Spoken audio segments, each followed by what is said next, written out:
Well those who love test cricket उनको हर एक मोमेंट टेस्ट क्रिकेट का पसंद होता है। और जब भी इंडिया और ऑस्ट्रेलिया आमने सामने आता है तो क्लैश होना बनता है और उसमें कुछ कोल्ड मोमेंट्स होने बनते हैं। जब हमने इससे पहले भी इंडिया और ऑस्ट्रेलिया को आमने सामने देखा है तो कुछ ऐसी पिक्चर्स सामने आई है जिसमें सारी की सारी स्टोरी छिपी थी। और आज भी आपके सामने गाबा टेस्ट की कुछ ऐसी पिक्चर्स रखने वाला हूं जो देख करके एक तो आप दोबारा से उस टेस्ट में चले जाओगे, आपको अचानक से सारी मेमोरी आपके सामने आ जाएगी एंड यू विल से कि यार कुछ होता है। इंडिया और ऑस्ट्रेलिया का टेस्ट जब होता है और खास करके गावा में तो हिस्ट्री हमारी काफी अच्छी रही है। सो यस, ऑस्ट्रेलिया साइड से और इंडिया साइड से इंस्टिगेट कोई भी करे लेकिन कहानी जरूर बनती है। तो सबसे पहली सबसे कोल्डेस्ट पिक्चर जो मुझे लगी, कुछ 7-8 फोटोज जो मैं आपके सामने रखूंगा, 3-4 स्टोरीज जो उसमें होंगी, सबसे कोल्डेस्ट फोटो ये रही।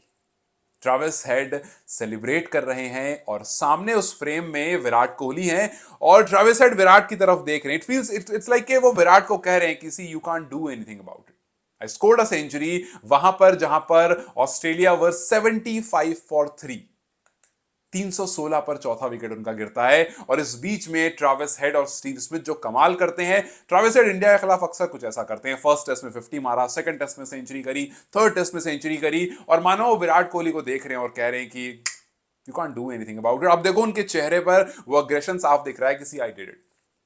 मेरे हिसाब से ये सबसे कोल्डेस्ट पिक्चर थी जब ट्रेविस हेड अपना हेलमेट अपने बैट के हैंडल के ऊपर रखते हैं और अपने ऑडियंस के सामने सेलिब्रेट करते हैं। None of the Indian liked it, लेकिन अगर आपको टेस्ट क्रिकेट पसंद है तो आप कहोगे कि यार बस ये ट्रेविस हेड नहीं होता तो हम कहते कि जी अच्छी फोटो है या अच्छी स्टोरी है। लेकिन जब जब आप इस फोटो को देखोगे आपको सब याद आएगा कि उस दिन क्या कुछ नहीं हुआ था। खैर, बॉर्डर गावस्कर ट्रॉफी में ट्रेविस हेड का डोमिनेशन बिल्कुल है, लेकिन डोमिनेशन एक और दिखा। डोमिनेशन दिखा जब आकाशदीप और जसप्रीत बुमराह आए। 33 रन इंडिया को चाहिए थे और नहीं लगा था किसी को भी। खुद केएल राहुल ने यह बात कही थी कि मुझे लगा कि अब नहीं हो पाएगा और मैं पैड अप करने लगा कि भाई अब फॉलो ऑन भी तो बचाना है, फॉलो ऑन तो हम बचा नहीं पाए तो हमें अगली इनिंग भी तो खेलनी है, तो मैं तैयार होने लगा। लेकिन ऐसा लगा मानो आकाशदीप और जसप्रीत बुमराह के प्लान्स अलग थे। इस फोटो को आप ध्यान से देखोगे आपको दिखेगा आकाशदीप थोड़ा आगे हैं, बुमराह थोड़ा पीछे हैं। क्रिकेट में ये बहुत कॉमन फिनोमेना है कि जो भी अच्छा परफॉर्म करता है उन दो बैटर्स में से जो फील्ड को, जो ग्राउंड को छोड़ करके जा रहे हैं, तो जो अच्छा परफॉर्म करता है वो थोड़ा सा आगे रहता है। आकाशदीप ने जब वो शॉट मारा, जब वो चौका मारा, जब गली के ऊपर से वो शॉट जाता है जहां पर गौतम गंभीर कूदते हैं, विराट कोहली कूदते हैं, हाई फाइव होता है, ड्रेसिंग रूम में खुशियां होती हैं और सब सांस ले रहे होते हैं चैन की कि यार फॉलो ऑन बच गया। वहां पर उसके बाद आकर के पैट कमिंस को छक्का मारना, मतलब वो डोमिनेशन दिखाना। और फिर ये फोटो, हालांकि स्टोरी थोड़ी अलग है, लेकिन ये फोटो मुझे याद दिलाती है एक बार 2001 में जब वीवीएस लक्ष्मण और राहुल द्रविड़ ने जिस तरह से फॉलो ऑन बचाया था। हालांकि रिजल्ट कुछ और था, वहां पर वीवीएस लक्ष्मण की तरफ से 281 रन आए थे, विराट उसको राहुल द्रविड़ ने 180 रन किए थे। स्टोरी थोड़ी अलग है लेकिन फोटो काफी सिमिलर लगती है, जहां पर बुमराह और आकाशदीप जिनसे लीस्ट एक्सपेक्टेड था वो 27 नॉट आउट और 10 नॉट आउट के बाद यहां से निकल रहे हैं, इंडिया को फॉलो ऑन से निकाल चुके हैं और थोड़ा सा रिलैक्स होकर के टीम भी, और ये भी कि जी चलो एक दिन और बच रहा है, थोड़ा सा आप एटलीस्ट रिलैक्स हो सकते हो। हालांकि जिस फोटो की मैंने बात की, मार्च 14 2001, लक्ष्मण एंड द्रविड़, स्टोरी अलग जरूर थी और रिजल्ट अलग जरूर था, लेकिन कुछ इस तरह की ही कहानी थी। हालांकि हम यहां पहुंचे किस तरह से, हम यहां पहुंचे इस तरह से जब हमारी 74 पर 5 हो गई थी। उसके बाद एक इंसान खड़ा था उस पिच पर। खड़े दो इंसान थे, लेकिन रविंद्र जडेजा ने पहले केएल राहुल के साथ पार्टनरशिप की, फिर उसके बाद नीतीश रेड्डी के साथ पार्टनरशिप की, और उसके बाद भी, मतलब आप इस पिक्चर को देखोगे आपको दिखेगा कि जडेजा अपनी जगह खड़े हैं, ऑस्ट्रेलियंस सेलिब्रेट कर रहे हैं क्योंकि खिलाड़ी आ रहे हैं और जा रहे हैं, लेकिन Jadeja is standing his ground.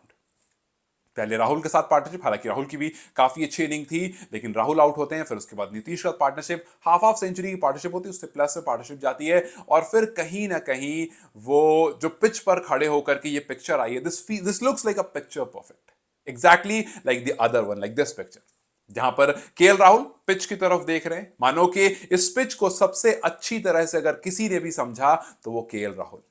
KL Rahul इस पिच की तरफ देख रहे हैं, पूरी ऑस्ट्रेलियन टीम एक साइड खड़ी है, वो उसी उन्हीं पिक्चर्स की तरह जहां पर सचिन तेंदुलकर खड़े होते थे और पीछे पूरी टीम खड़ी होती है। ऐसी बहुत सारी आइकॉनिक पिक्चर्स हमारे सामने हैं क्रिकेट में, लेकिन ये भी कुछ उसी तरह की पिक्चर है। जहां पर इंडिया ट्रबल में है और केएल राहुल हर बार की तरह इंडिया को उस ट्रबल से सेव करने की पूरी कोशिश करते हैं और जहां तक उनसे बन पड़ता है वो करते हैं। किसी को भी चितेश्वर पुजारा की कमी महसूस नहीं होने देते हैं, क्योंकि इस बॉर्डर गावस्कर ट्रॉफी में सबसे ज्यादा बॉल किसी ने खेली है तो वो खेली है केएल राहुल। 463 बॉल्स, और उनके बाद किसी का नाम है तो वो है ट्रेविस हेड का 415 बॉल। लेकिन दोनों के रन्स में काफी डिफरेंस है और दोनों के डोमिनेशन में भी काफी डिफरेंस है। लेकिन अगर आप इंडिया की तरफ से देखोगे, राहुल हैज बीन एक्सेप्शनल।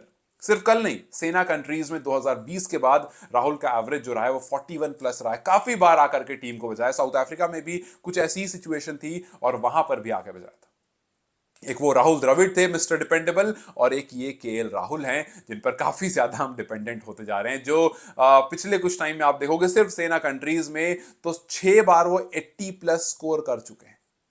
ये आसान बात नहीं कि आप सेना कंट्रीज में जाकर कुछ इस तरह कमाल कर रहे हो। और अगर आप सारे को देखोगे, मतलब ऑल अदर इंडियन ओपनर्स सबको कंबाइन कर दोगे ना, तो उन्होंने 5 बार ये काम किया है जब से केएल राहुल का डेब्यू हुआ है। और केएल राहुल अकेला 6 बार 80 प्लस स्कोर कर चुके हैं। ये बताता है कि केएल राहुल का डोमिनेशन कैसा है सेना कंट्रीज में खास करके। अच्छा, ये तो हो गई इंडियंस की बात। पहले ट्रेविस हेड की बात की, फिर इंडियंस की बात की। लेकिन ये इंसान, दिस गाय स्टीव स्मिथ, लगभग 18 महीने के बाद कोई भी खिलाड़ी अगर कमबैक करना चाहता है, वो चाहता है कि जी कमबैक मुझे मेरे घर में करना है।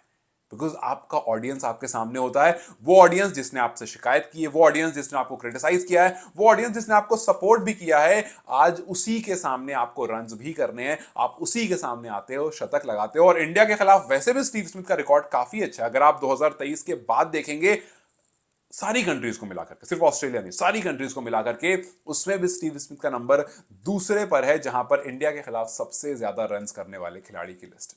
पहला ऑब्वियसली ट्रेविस हेड का है, दूसरा स्मिथ का है, और तीसरे चौथे पर जाकर के आपको कुछ न्यूजीलैंड के खिलाड़ी भी दिख जाएंगे। लेकिन स्टीव स्मिथ की ये पिक्चर, जहां पर वो ऑडियंस की तरफ फेस कर रहे हैं, ऑडियंस को बता रहे हैं कि जी आई एम बैक, आपको इंतजार था, मुझे भी इंतजार था, and finally your Steve Smith is back. वो कहते हैं ना कि once a champion will always be a champion. 190 ball ली, 101 रन करा। एक टफ फेज रहा 2024 का, लेकिन as a cricketer he grew a lot. लेकिन एज अ क्रिकेटर अपने फैंस के सामने ये करना शायद हर एक क्रिकेटर की का ख्वाब होता है कि जी हम जो खराब पैच से गुजर रहे हैं वो अपने फैंस के सामने उस पैच को तोड़े। क्योंकि अगर कहीं और करेंगे तो शायद इतना सेलिब्रेशन और इतना अप्लॉज नहीं मिलेगा।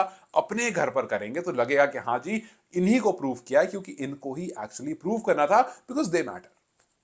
सो ये कुछ फोटोज थी। आई एम श्योर कि कुछ फोटो में मिस भी करके आऊंगा। लेकिन आपके हिसाब से सबसे कोल्डेस्ट मोमेंट कौन सा रहा? अगर आप पूरे गाबा टेस्ट को देखेंगे, क्या स्टीव स्मिथ, क्या मानस लाबुशेन, क्या पैट कमिंस का कोई सा? क्योंकि केएल राहुल वाला जो मोमेंट है जिसमें पैट कमिंस एकदम परेशान बैठे हैं, बेबस बैठे हैं, ऐसा लग रहा है कि ही ट्राइड एवरीथिंग, बट वो बेबस बैठे हैं कि यार क्या करूं केएल राहुल का, मतलब क्या करूं, कैसे करूं, how to make things right for this man, के make things right for our team, के ये इंसान आउट हो। Because he was that one guy जो एक छोर पकड़ करके खड़ा था। So these were some coldest picture that I witness, that I saw, जो मुझे लगा कि आपके साथ शेयर जरूर करनी चाहिए। आपके हिसाब से वो कौन सी कोल्डेस्ट पिक्चर है जो मैं मिस कर गया, या फिर वो कौन से कोल्डेस्ट मोमेंट है जो आपको लगता है कि गाबा टेस्ट के हिसाब से सबको याद जरूर रखना चाहिए? Do let in the comment section. Till then, you guys take care, I will see you very soon.